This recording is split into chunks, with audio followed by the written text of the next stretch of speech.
السلام علیکم۔ روز بروز ہماری جیلیں بھرتی جا رہی ہیں۔ ایسے بھی ہوتا ہے کہ ایک دفعہ جیل سے آزادی کے بعد دوبارہ وہی گناہ اس کے جیل جانے کا مرتکب ہوتا ہو۔ بے شک ہدایت اللہ پاک نے دینی ہے، لیکن ہمیں ہدایت کا طلبگار اور ہدایت والوں کا احترام کرنے والا ہونا چاہیے۔ آج ہم آپ کو ایک ایسے شخص کا واقعہ سنائیں گے جس نے اپنے گناہوں سے توبہ کر کے اپنی باقی کی زندگی اللہ کی عبادت میں گزار دی۔ اب ان کا نام نہایت عزت و احترام سے جانا جاتا ہے۔ ابن ثابت بغداد کا نامی گرامی چور تھا۔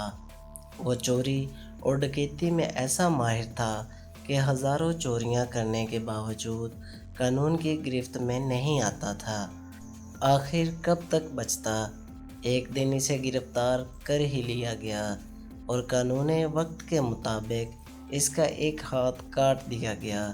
بعد ازاں اسے جیل بھیج دیا گیا۔ بغداد کے لوگ اس کا ذکر ہاتھ کٹا شیطان کے نام سے کرتے تھے۔ وہ قید بامشقت کاٹ رہا تھا۔ 10 سال قید کاٹنے کے بعد ایک دن وہ جیل سے فرار ہو گیا۔ جیل سے باہر آتے ہی اپنے پیشے یعنی چوری کو از سر نو شروع کرنے کا ارادہ کیا۔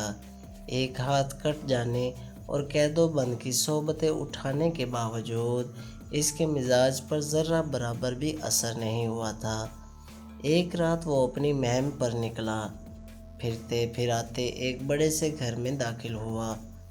گھر کے احاطہ کے چاروں طرف کمرے تھے۔ وہ ایک بڑے کمرے میں گیا جہاں کھجور کے پتوں کی چٹائی بچھی ہوئی تھی۔ جائے نماز، ایک تکیہ اور چند ٹوپیاں رکھی ہوئی تھیں، اور دوسری طرف شالیں اور کپڑوں کے تھان لاوارثی کی حالت میں پڑے تھے۔ بغداد کے چور نے چادر بچھا کر اس کے اوپر تھان رکھے اور ایک گٹڑی بنائی اور اس کو باندھنے کی کوشش کرنے لگا، لیکن ایک ہاتھ نہ ہونے کی وجہ سے اس سے گرا نہیں لگ رہی تھی۔ وہ ہانپتا ہوا بیٹھ گیا۔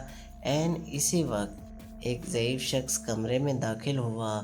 ثابت کو گٹڑی بناتا دیکھ کر کہا، بھائی، یہ کام تم کسی کی مدد کے بغیر نہیں کر سکتے، میں تمہاری مدد کرتا ہوں۔ ثابت نے اسے اپنے ساتھ ملا کر کپڑوں کی 2 گٹڑیاں بنائیں۔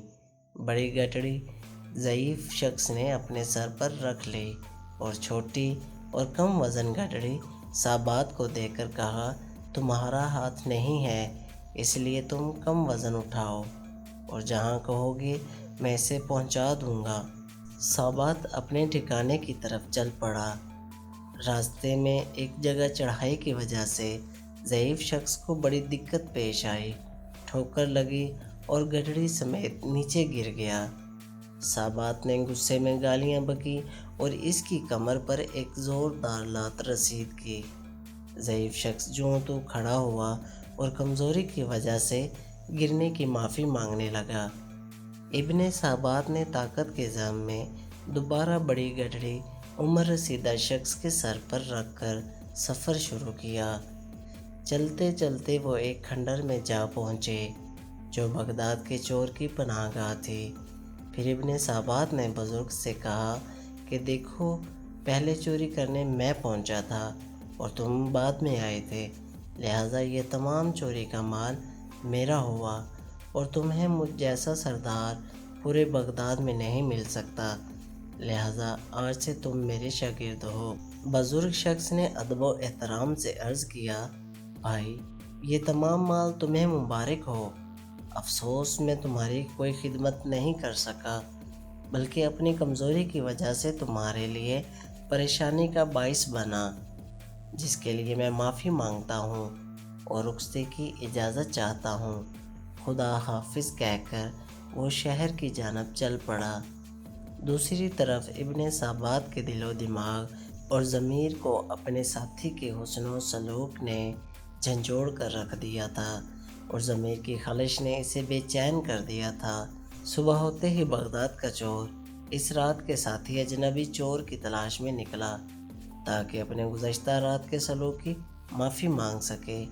یہی سوچتا ہوا وہ رات والی عمارت کے باہر جا پہنچا جہاں رات کو اس نے چوری کی تھی، مگر وہاں چوری کے بعد کوئی افراتفری نظر نہ آئی، بلکہ لوگ جوک در جوک اس گھر میں احترام سے جاتے نظر آئے۔ بغداد کے چور نے ایک شخص سے پوچھا کہ یہ کس کا مکان ہے؟ اس نے کہا کہ لگتا ہے تم بغداد میں نئے آئے ہو۔ یہ بابرکت مکان ہمارے شیخ حضرت جنید بغدادی کا آستانہ علم ہے۔ ابن سابات نے نام تو سن رکھا تھا مگر دیدار کی سعادت سے اب تک محروم تھا۔ سوچا کہ آج اتفاقاً اس نیک و بزرگ ہستی کا دیدار ہی کر لوں۔ اندر جا کر کمرے میں جھانکا تو دیکھا وہی رات والا عمر رسیدہ ساتھی مصلے پر بیٹھا درس دے رہا ہے اور باادب لوگوں سے کمرہ بھرا پڑا ہے۔ اتنے میں اذان ہوئی، سب نماز کے لیے مسجد جانے لگے۔ بغداد کا مشہور اور ظالم چور ابن سابات بے ساختہ روتے ہوئے آپ کے قدموں میں گر پڑا اور گزشتہ رات کی بد اخلاقیوں پر معافی کا طلبگار ہوا۔ شیخ جنید بغدادی نے اسے زمین سے اٹھا کر اپنے گلے سے لگا لیا اور مسکراتے ہوئے فرمایا، در توبہ کا ابھی بھی کھلا ہے۔ ابن سابات کی دنیا ایک لمحے میں بدل چکی تھی۔